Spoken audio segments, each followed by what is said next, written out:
The shadow world of Orbán, Russian compromise, concession monopoly, and the road empire. Second episode.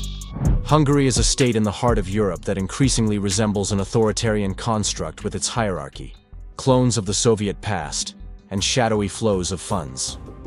At its peak is Viktor Orbán.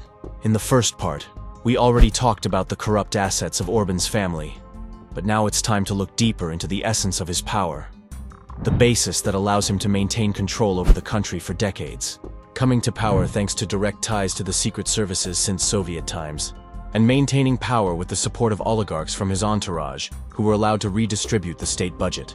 Until 2010, Viktor Orbán held a tough anti-Russian position.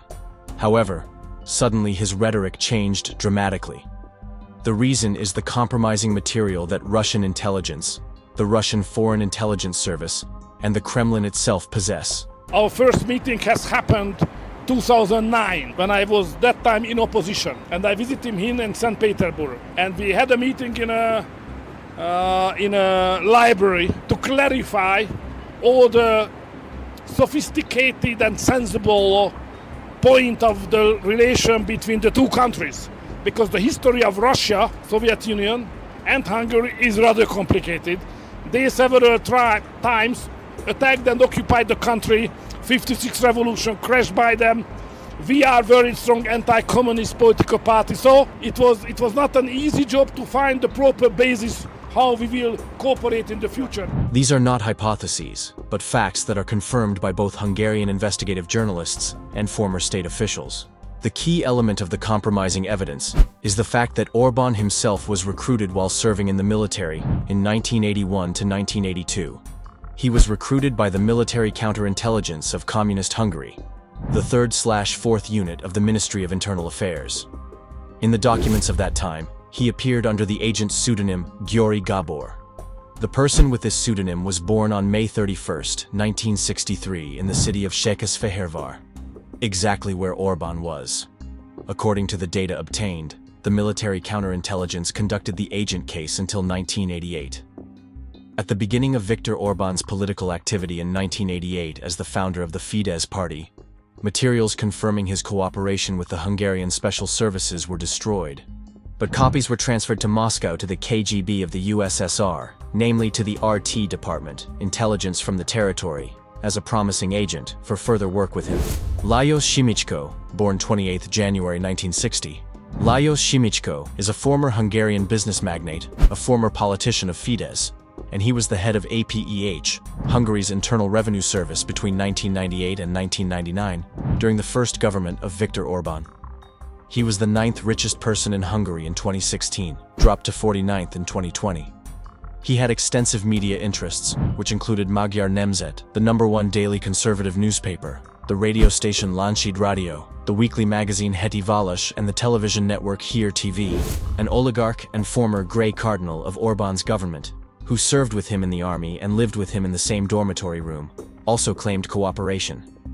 According to him, Orbán himself admitted that he had provided information to military counterintelligence, including about Simicska himself. The compromising material also concerns the activities of the Prime Minister's father, Győr Orbán. After the suppression of the 1956 revolution, he actively helped the Soviet special services identify activists of the anti-communist movement. Apparently, it was for such outstanding services to the country that Győr Orbán's company received almost €1 million from the budget in 2021 as part of the project on Lake Balaton, after which it was quickly sold and liquidated. Viktor Orbán was an agent of the system. He didn't just pass through it, he worked for it. All data on his recruitment was kept in a separate personal file in the military counterintelligence of Communist Hungary, in connection with the political processes in Hungary which led in 1989 to the collapse of the Eastern Bloc and the formation of the Democratic Republic of Hungary. Materials on a promising agent politician were transferred to the KGB in advance. I personally saw documents with signatures, reports, and dates of meetings. Such connections do not disappear. They are the Kremlin's lever, which acts through blackmail and dependence. And it is this lever that ensures the current foreign policy course of Hungary. But even the financing of the Fidesz party in 1988 raises many doubts, since funds were probably also allocated to the KGB for a long-term project, which was already crowned with success in 1989. I'm a friend of Putin, but I'm friend of the Hungarians first. Second, I'm friend of the peace. That's very important. I'm friend of the peace. The reason why I negotiate with Putin, because I'm looking for the shortest and quickest way how to stop this war and create a peace. Compromise is only one pillar. The second is money. The Fidesz party, led by Viktor Orbán since 1990, is currently officially financed from three sources: the state budget, membership fees, and donations. The real flow of funds goes through the companies of oligarchs close to Orbán.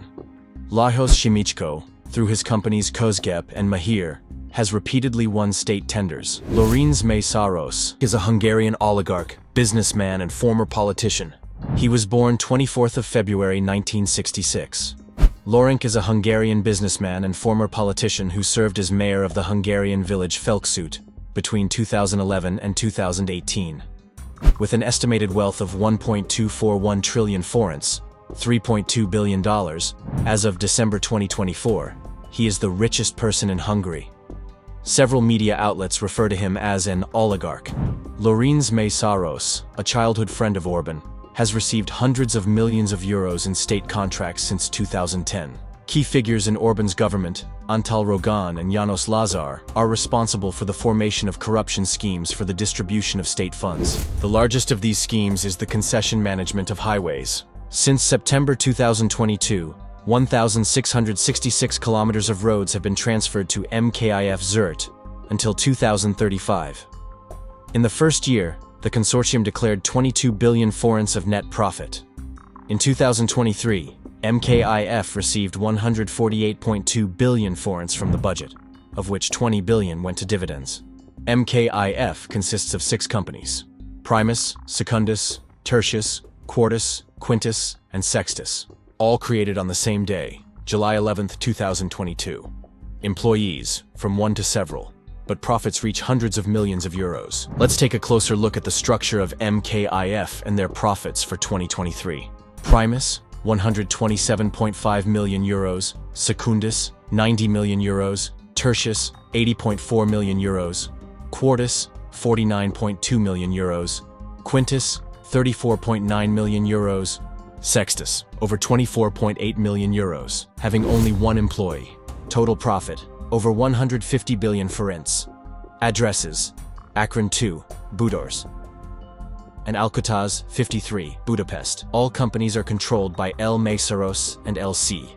In the second graph, we will see exactly how money flows from the state to the Fidesz party. The state transfers over 140 billion forints to MKIF annually. MKIF pays dividends to Mészáros and SIA companies. Part of the funds go to finance media controlled by oligarchs.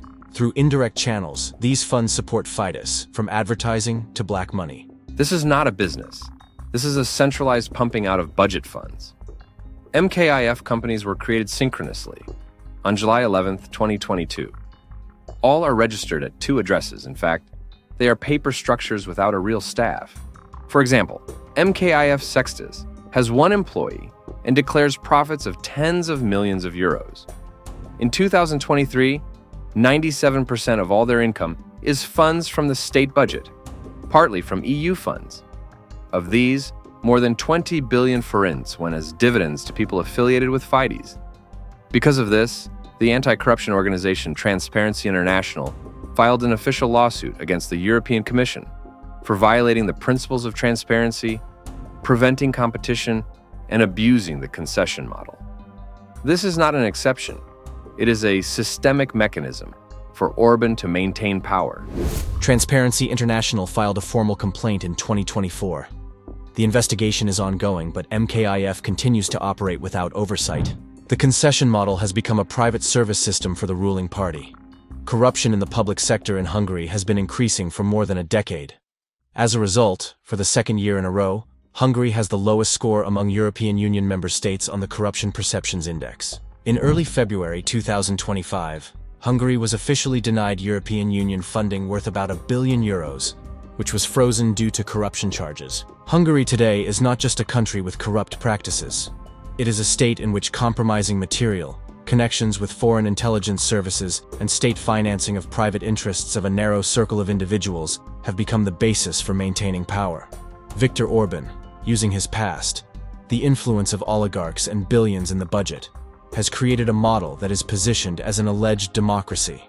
But in reality, it is a carefully constructed, tightly controlled authoritarian pyramid. And while Hungarians are trying to survive in conditions of a protracted economic depression, Orbán's family and his inner circle continue to steal and enrich themselves at the expense of the state budget. In this series, we have revealed previously unknown facts about the activities of Hungarian Prime Minister Viktor Orbán and his inner circle. We are already preparing new revelations to share with you in the next episode.